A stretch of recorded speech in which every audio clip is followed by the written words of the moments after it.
est un dojo sans lieu fixe qui se déplace avec nous au gré de la pratique. Donc en l'occurrence, nous nous trouvons dans une chapelle désaffectée dans la région lyonnaise où nous avons un stage d'été de 8 jours de pratique de zazen. Alors, le dojo, c'est tout simplement un mot japonais très courant qui veut dire le lieu de la voie.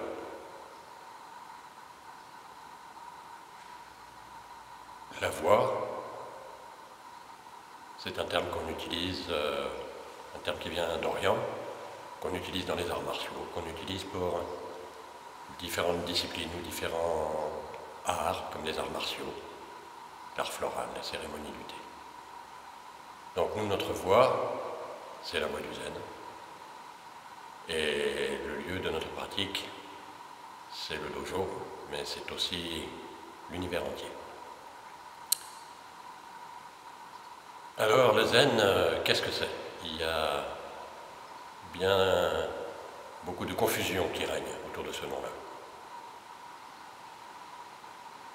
On peut l'aborder sous différents angles. On peut dire que c'est une tradition issue du bouddhisme, donc issue de l'Inde, qui est passée par la Chine, qui a été perfectionnée au Japon et qui est arrivée en Europe dans les années 60, aux États-Unis à la même époque, mais en Europe dans les années 60, apportée par un moine japonais qui s'appelait Taisen Deshimaru, et donc qui est le fondateur de notre aventure ici en Europe.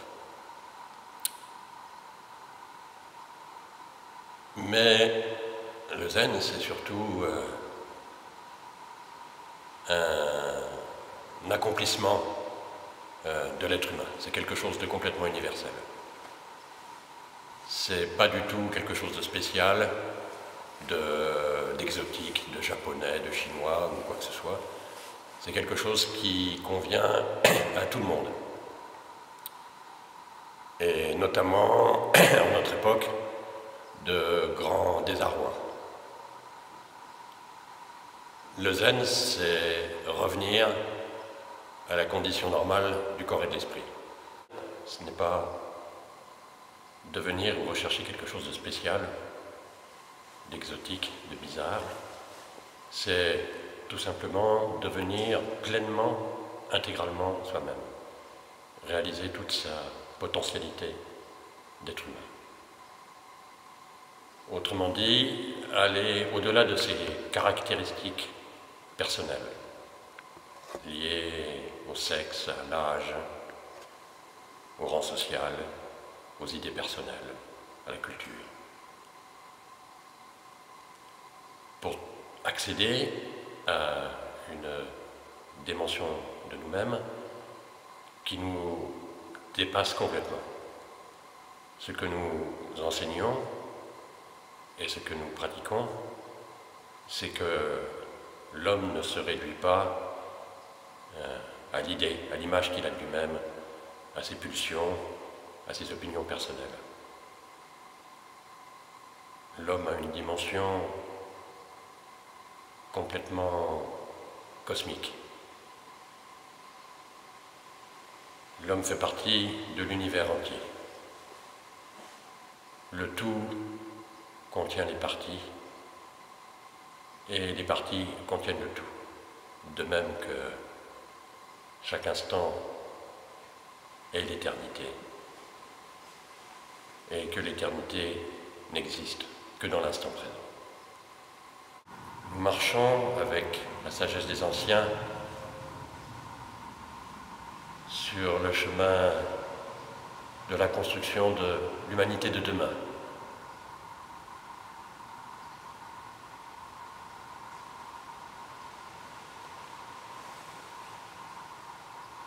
Parce que nous avons une liberté, une force qui nous viennent de cet ancrage au plus profond de nous-mêmes, ici. Et nous avons remplacé l'avidité par la compassion. la fraternité. Étant au centre de nous-mêmes, nous sommes de plein pied, en prise directe, avec l'univers entier, avec les autres. Étant toujours dans l'instant présent, dans le maintenant vivant du temps, nous sommes entièrement disponibles, sans préjugés, sans jugement. Donc la pratique du zen consiste à accéder à cette dimension de nous-mêmes qui est notre vraie dimension. Alors je disais donc que c'est accessible à tous, sans distinction de quoi que ce soit, mais il faut quand même préciser quelque chose. Pour venir à la pratique de Zazen, il faut se poser des questions. Il faut avoir une véritable aspiration, une ambition immense d'un certain côté, beaucoup plus grande que d'avoir une plus grosse voiture que le voisin, beaucoup plus grande que le désir de pouvoir, de puissance, d'argent, de réussite ou de bonheur.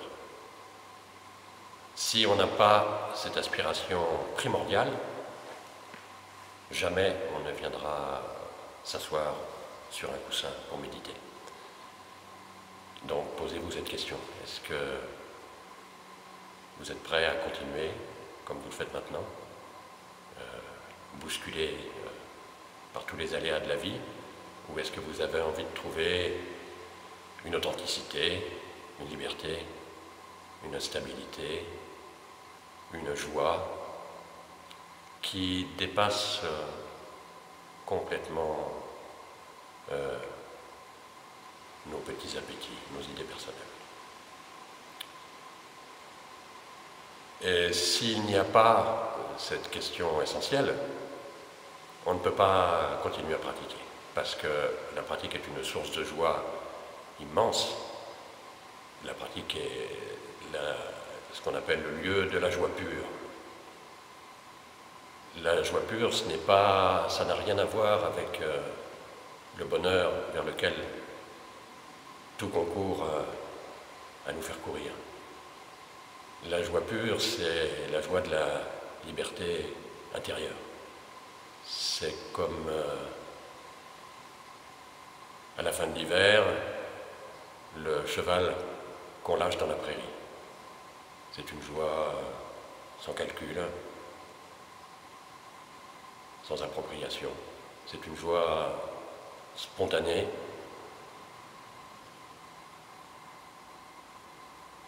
qui nous est tous possible de découvrir. À partir du moment où nous acceptons de faire cette démarche de retour vers l'intérieur de soi-même,